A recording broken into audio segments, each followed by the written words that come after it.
국제인도주의 의료 구호단체인 국경 없는 의사회 여러분 들어보셨죠?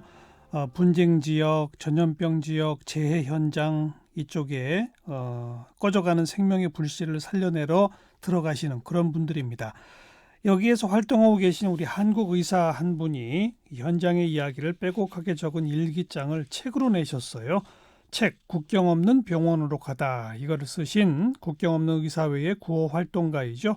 이재헌 씨 오늘 스튜디오에 직접 모셨습니다. 어서 오세요. 예, 안녕하십니까. 이재헌입니다. 네, 많이 들어봤어요. 국경 없는 의사회. 예, 감사합니다. 언제 만들어진 거예요? 이게 1970년도에 프랑스에서 의사와 그리고 그 저널리스트가 같이 함께 만들어 단체입니다. 프랑스에서 시작됐군요. 네네. 요 전체 여기 소속된 그러면 의사분들은 몇 명 정도예요? 지금 현재? 그러니까 이 국경 없는 의사회가 이름이 의사회여가지고 언뜻 의사들의 모임이라고 생각할 수도 있겠지만요. 사실 국경 없는 의사회는 의료진과 비의료진이 같이 거의 50대 50으로 당연히 그래야 되겠죠. 예, 맞습니다. 행정 업무도 있어야 될 맞습니다. 것이고. 네, 그래서 구호 활동을 하는 단체가 되겠고요. 지금 전체적으로는 뭐 구호 활동가 그리고 현지 스텝 그리고 사무소 직원까지 다 합쳐가지고 한 4만 5천 명 정도가 이야, 같이 하고 있습니다. 4만 5천 명? 네네. 모든 몇 개 나라에서 여기 참여하고 있는 거예요? 거의 전 세계적으로 하고 있는 걸로 알고 있습니다. 우리나라 분들도 많이 참여해요? 아직은 우리나라에서는 이제 좀 시작하는 단계라고 같이 참여를 시작하는 단계라고 생각을 하고요. 그래요. 저희 사무소가 생긴 지가 2012년도부터 한국에 사무소가 생겼습니다. 예. 그리고 한국인 활동가가 처음으로 참여를 시작한 거는 그 사무소가 생기기 이전인 2004년도부터 같이 참여를 하기 시작했는데요. 네. 현재까지 한 번이라 다녀오신 분들이 한 50분 정도 계시고요. 그리고 2018년 기준으로 22명의 활동가가 그 프로젝트에 참여를 했고 그 중에서 한 의사는 9명 정도가 참여를 했습니다. 네. 우리 이재헌 씨는 언제부터 여기 시작하시게 된 거예요? 또 어떻게 알게 된 거예요? 저는 처음에 알게 된 거는 의대생 때 그 러시아 아주 깡촌 마을로 해외 봉사 다녀온 이후에 좀 이렇게 국제 의료 협력 지원 이런 관심이 생겨가지고 알아보다가 국경 없는 의사회를 알게 되고 우선 의대 다니면은 그래 러시아 깡촌 마을에 봉사 활동을 다들 가요? 그거 아니잖아요. 아닙니다. 그죠? 네. 학교에서 어떻게 이렇게 그런 프로그램을 있어서. 하나 있어서 거의 지원을 해서 다녀왔고요. 예. 거기서 또 느낀 생각과 보람들이 있어서 조금 더 관심을 갖게 됐고 그리고선 이제 국경 없는 의사회를 또 알게 되고 그때부터 조금씩 후원을 하기 시작했습니다. 네. 그러다가 이제 워낙 자격 요건이라든가 경험들이 좀 많이 필요하기 때문에 제가 실질적으로 지원한 건 2015년도에 지원을 해서 같이 합류하게 됐고요. 2016년부터 활동을 시작했습니다. 그 자격 요건과 경험을 요구한다? 네네. 어떤 자격 요건, 어떤 경험을 요구합니까? 의사로서는 전문의 같은 경우는 이제 일단 기본적으로 전문의 자격증이 있어야 되고. 우리 이재헌 씨는 지금 어느 쪽 전문이세요? 정형외과 전문의. 정형외과. 네네. 예. 그리고 그러니까 정형외 전문의로서 그 실무 경험이 2년 이상은 돼야 되고 그렇습니다. 네. 그러니까 의사가 아무래도 전문의 딸게 의대생부터 시작해가지고 오래 걸리죠. 네, 기본적으로 10년, 11년 정도 기본적으로 걸리고 우리나라 같은 경우는 이제 군대 또 군복무가 있기 때문에 되고. 한 14년 뭐 그 정도 15년 정도 그래서 걸리는 전문의 자격증까지 다 딴 후 2년 이상의 경험을 그래야 제대로 된 의료인이 됐다. 이런 거로군요. 2015년부터 가입해서 지금까지 해외에 몇 번 나갔다 오셨어요? 지금 4차례 프로젝트에 참여했습니다. 어디 다녀오셨어요? 지금 요르단, 그러니까 시리아 분쟁 내전 지역 바로 옆에 있는 그 요르단 국경에 가까운 요르단 람사라는 곳하고요. 예. 그리고 IT 타바라는 곳. IT 그 대형 지진 나고. 네, 맞습니다. 대형 지진뿐만이 아니라 그 이후에 워낙 사회 혼란이 급심해져가지고 거의 내전 상태라면서요? 네, 거의 이제 그 치안이 너무 불안정해서 그 당시 제가 갔을 때만 해도 그러니까 평균적으로 응급실로 실려오는 환자가 거의 총상이 2명 정도. 그리고 총상? 네, 그리고 이제 뭐 칼 같은 데 찔려서 오는 자상이 3명 정도 그렇게 매일 왔었고요. 네. 물론 이제 그때 당시 더 여러 가지 구조적으로 다른 정부 병원들의 월급도 안 나오고 그래서 더 이쪽 저희 병원으로 더 많이 몰린 상황도 있었었습니다. 네. 그리고 그 이후에는 이제 부룬디 부준부라라는 데를 갔다 오고. 부룬디? 네, 여기는 어디죠? 동아프리카에 있는 작은 나라입니다. 아프리카. 네, 여기도 뭐 내전. 네 거의 내전에 가까운 참. 현재는 그러니까 매우 정치적으로 많이 불안정합니다. 예. 그리고 또 그리고 작년에 팔레스타인 가자 지구에 다녀왔습니다. 팔레스타인. 네. 그러니까 중동의 시리아 내전, 네, 저 중미의 IT 네, 지진과 내전, 네, 동아프리카 부룬디의 또 내전. 네, 네, 정말 전 세계 이게 2016년부터 다니시기 시작했다면서요. 네 맞습니다. 16, 17, 18, 올해 19 거의 1년에 한 번씩 갔다 오신 네, 거예요? 거의 그렇습니다. 한 번 가면 어느 정도 기간 동안 있어요? 보통 이제 저희 외과계 의사들은 이제 워낙 24시간 당직 체제로 나가기 때문에요. 좀 체력을 좀 많이 소모하게 되는 그런 거기 때문에 한 2개월에 3개월 단위로 보통 나가게 되고요. 2개월에서 3개월? 네, 그리고 반면에 이제 내과 선생님들 같은 경우는 조금 더 장기 프로젝트를 가져가기 때문에 예. 한 6개월에서 1년까지도 기본으로 가져가기도 합니다. 수술을 해야 하니까 네, 24시간 네, 대기하고 수술도 대기하고 많고. 수술하고 밤에 야간 수술할 때도 많고 그렇죠. 응급수술 계속 하게 되고 그렇습니다. 그럼 두세 달씩 이렇게 1년에 한 번 네 군데를 다녀오셨다 이거 아닙니까? 네네. 이렇게 가기 위해서 나는 이제 이 정도 자격이 있으니 가야 되겠습니다. 그러면 다 받아줘요? 아니면 무슨 테스트를 해요? 아무래도 워낙 그 스트레스가 심할 수 있고 예. 그리고 열악하고 그리고 좀 힘든 상황들이 있기 때문에 예. 그냥 철저하게 좀 면접을 많이 보게 됩니다. 뭐 어. 어떤 이게 뭐 필기 검사, 필기 시험이라든가 그런 게 있는 건 아니고요. 일단 면접을 조금 철저하게 합니다. 서류 심사뿐만이 아니라 어떻게 해요? 그래서 이제 기본적인 면접들, 그러니까 뭐 그러니까 언어적인 면이라든가 예. 아니면 스트레스 관리, 스트레스 관리? 네. 구체적으로 뭘 물어봐요? 1시간 동안이나. 여러 가지 중에서 어떻게 해외적인 활동에 대한 경험이 있는지, 그리고 특히 그냥 여행이라든가 아니면 어디 뭐 다른 문화권에서 사람들하고의 얼마나 어떤 관계들을 가지고 어떻게 유지하고 또 이렇게 만들어가고 그랬는지 그런 식의 질문들을 좀 많이 받았습니다. 그 정형외과 의사시잖아요. 네네 맞습니다. 근데 책에 보니까 네. 개복 수술할 수 있냐는 질문을 했다면서요? 네, 그래서 사실 그때가 제일 저한테 당황스러운 질문이었는데요. 그때는 이제 프랑스 면접관 우리 선생님께서 질문을 해주셨는데 그 선생님도 정형외과 의사고 그리고 그 들어가기 전에 워낙 그러니까 모든 수술을 다 외과계 의사면 기본적인 수술을 다 해야 된다. 네네. 만능 서전이어야 된다. 뭐 예. 그런 이야기까지 들었기 때문에 예. 그 질문에 흠칫 당황을 했지만은 예. 뭐 쉽게 뭐 이거를 할 수 없는 걸 할 수 있다. 뭐 그렇게 쉽게 말할 수 있는 상황은 전혀 아니었기 때문에 뭐 솔직하게 못하는 건 못한다. 딱 이렇게 말씀을 좀 드렸습니다. 근데 네. 다행히 오히려 그게 오히려 정답이라고 할 수 있었습니다. 그렇죠. 네. 그래서 약간 너무 과도한 열정으로 가는 건 아닌지 뭐 그런 약간 질문 네. 그런 것 같았습니다. 아주 낭만적으로 가거나 아니면 네. 과도한 열정으로 뭐든지 못하는 것도 하겠다고 하거나 네. 둘 다 안 되는 거군요. 맞습니다. 네. 그러면 그런 식으로 현장에 가면 네. 국경 없는 의사회가 따로 만든 병원에서 진료를 하게 됩니까? 아니면 기존 병원에 파견되는 형식입니까? 이게 워낙 그 사회적 맥락에 따라 가지고 유연하게 대처를 하고요. 그래서 국경 없는 의사회가 어떻게 보면 되게 장점인데 뭐 병원을 짓기도 하고 뭐 컨테이너 같은 거라든가 아니면 의료 구호 텐트라든가 그런 걸 짓기도 하고 또 어느 때는 병원을 임대하기도 하고 그리고 어느 때는 병원 수술실 하나라든가 그런 걸 해서 의료팀 몇 핵심 팀만 케이스 바이 케이스로 네, 맞습니다. 네. 그런데 그렇게 파견될 때 네. 지금 좀 아까 개복술 얘기가 나와서 그런데 네네. 정형외과 의사뿐 아니라 그냥 일반 외과 뭐 내과 의사들이 다 팀으로 같이 가나요? 네, 맞습니다. 네. 그래서 한 팀을 이루게 되고요. 그래서 뭐 최근에 다녀온 그 팔레스타인 가자지구 같은 경우는 그러니까 정형외과 의사, 성형외과 의사, 혈관외과 외과 중에서도 혈관외과 의사 그리고 또 개복수술 위주로 하는 일반외과 의사 그렇게 의사들은 그렇게 팀으로 됐었습니다. 네. 외과의가 제일 많이 필요하겠네요. 특히 이런 내전 지역 같은 데는. 네, 그래서 저희가 가는 지역이 뭐 국경 없는 의사회가 내전 지역만 가는 건 아니고요. 그러니까 제가 정형외과 의사다 보니까 무력 분쟁 지역으로 위주로 가는데요. 그렇죠. 다른 뭐 감염병이 창궐하거나 아니면은 진짜 의료 사각지대 그리고 자연재해 지역 등 다른 오지로도 다 필요한 부분으로 가게 됩니다. 그 병원이 좀 위험하진 않아요? 워낙 병원이 직접 공격을 받는다든지 뭐 폭격이 글로 떨어졌다든지 이런 경우 없었어요?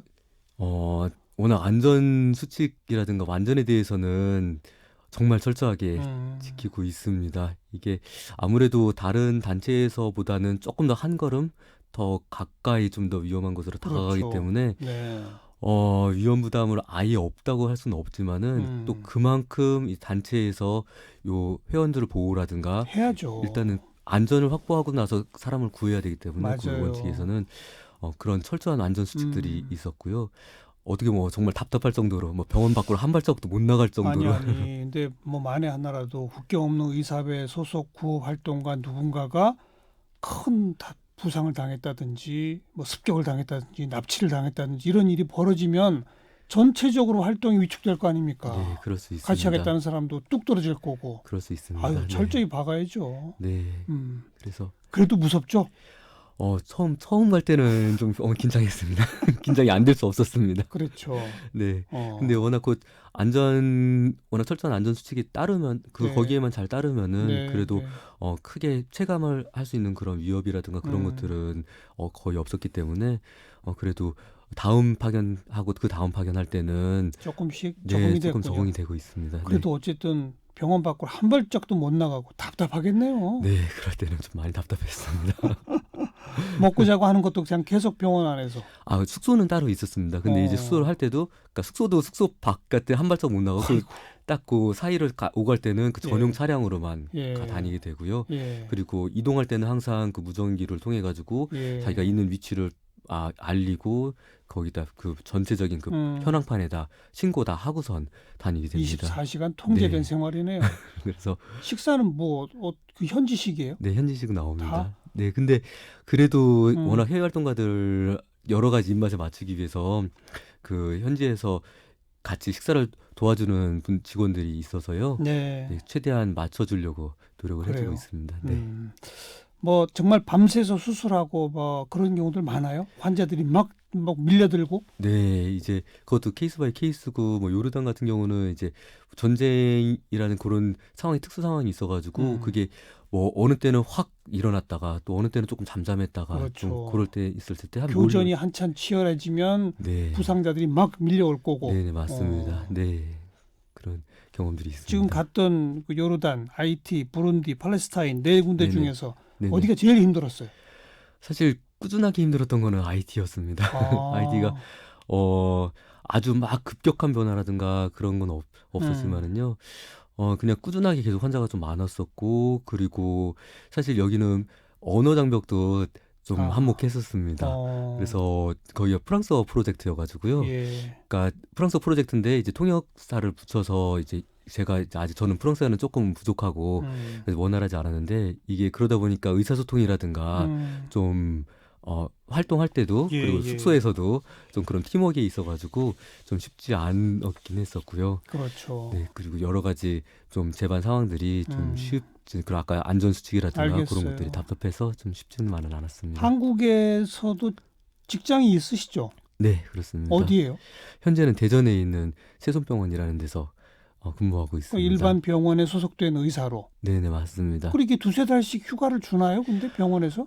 아닙니다. 그게 사실 활동가들한테 가장 큰 고민이고요. 예.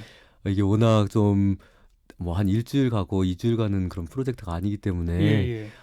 대부분 가려면은 직장을 잠깐 쉬거나 아니면은 그만두거나 좀 그런 식으로 가야 되는 상황이긴 합니다. 이재은 씨도 그럼 지금 네 네네. 군데 갈 때마다 매년 네네. 직장을 옮겼어요? 처음에 갈 때는 이제 일단 직장을 그만두고 그 다음에 한 쭉 1년간은 거의 매진하다시피 좀 언어를 좀 더 하고 예. 그리고 쭉 꾸준히 다녀오고요. 예. 그러고 나서 또 잠깐 단기로 들어가겠다고 그때 양해를 구하고 그렇게 해서 갔다가 그 다음 프로젝트 가고 네. 그리고 팔레스타인 같은 경우 좀 이례적으로 아주 짧은 프로젝트였습니다. 그래서 그때 워낙 시급하게 하기 때문에 2주만이라도 조금 와서 좀 하자고 그래서 그때는 다행히 개인 휴가라든가 뭐 공휴일이라든가 이런 거 다 넣어서 가니까 다녀올 수 있었습니다. 예.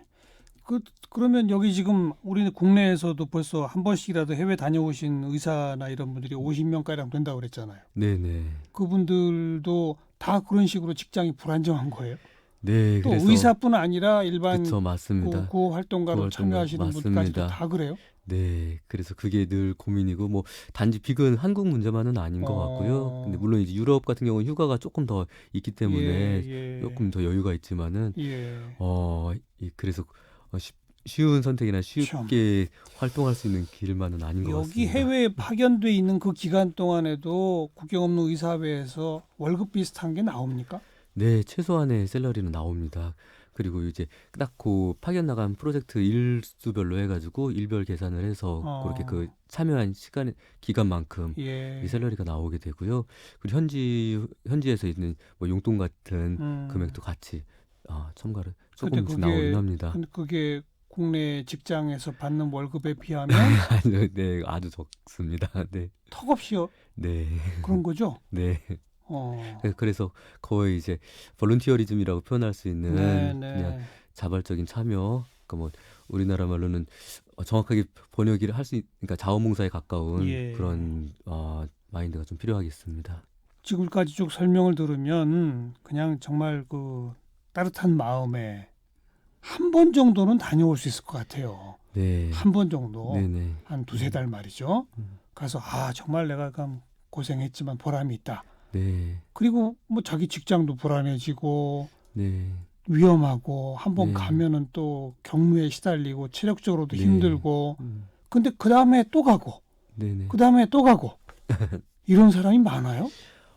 네, 적지는 그러니까 또 이제 그래요? 한번 가보신 분들은 또 그런 거기에 가지고 있는 정말 어떻게 뭐랄까 뭐 짜릿한 보람이라고 해야 될까? 또 거기에 가지고 있는 가치 뭐 그런 것들 때문에 예. 다시 한번 또 여건이 되면은 또 가게 되는 것 같습니다. 어. 그리고 진짜 교수님께서 말씀하셨듯이 정말 한 번이라도 다녀오는 것 자체로도 참 의미가 크다고 글쎄요. 생각하고요. 그러니까 네. 저희가 하는 것들이 이제 또 많은 분들이 관심을 가져줬으면 좋겠는 게 이렇게 하나의 릴레이로 계속해서 그러니까 그래야죠. 단기 활동이 아니라 계속 지금도 한 번 또 가고 또 활동가들 또 이어지고 그러는 릴레이 활동이 됐으면 좋겠고요. 그래야죠. 네, 그래서 쭉 그렇게 꾸준히 이어 나가줬으면 좋겠습니다. 방금 짜릿한 보람이라는 용어를 썼는데 네. 어떤 거예요, 그게? 일단은 갔을 때 정말로 이 사람이 우리가 아니었으면은 정말 여기서 바로 진짜 손 한 번 못 써보고 생명을 잃었겠구나 하는 사람들을 좀 살리는 그런 일들 그리고 이런 여기는 구조적으로도 참 의료 환경이 안 되는 곳에서 잊혀지기도 하고 관심을 받지 못하고 사실 세계 곳곳에 관심을 받는 이런 예. 이슈들이 생기는 구역도 있지만은 그렇지 않은 구역 사람들도 참 많은 것 같습니다. 그런 곳에 있는 사람들한테 다가가서 뭔가를 희망을 전한다는 거가 네. 좀 크게 와닿게 되는 것 같습니다.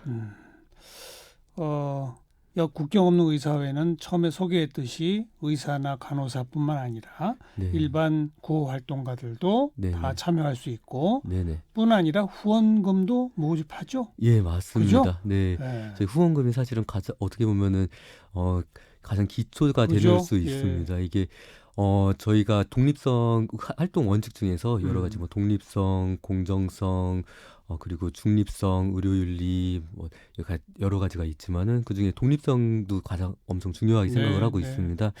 이게 단지 어떤 정치적이라든가 아니면 사회적인 그런 큰 입김이라든가 그런 맥락에 휘둘리지 않고 정말로 의료가 절실한 사람들에 대해서 의료를 그런 니즈를 자체적으로 발굴하고 그렇죠. 그리고 독자적으로 분석을 해서 거기에 맞게 지원을 하는 것이 중요한데 그것들을 하기 위해서는 그렇게 독립성이 필요하고 그런 독립성이 가장 돈 없이 되는 일이 뭐가 있습니까? 네, 그래서 그런 것들이 네. 정말 후원의 힘이지 않을까 싶습니다. 방송 들으시는 많은 분들 최소한 후원금 좀 더 여기 있으시면 나도 구호 활동가로 한 번쯤 참여해 보겠다. 네. 본인이 의사나 맞습니다. 간호사면 네. 더더욱 좋고. 네. 국경 없는 의사회의 이재헌 구호 활동가를 함께 만났습니다. 오늘 고맙습니다. 감사합니다.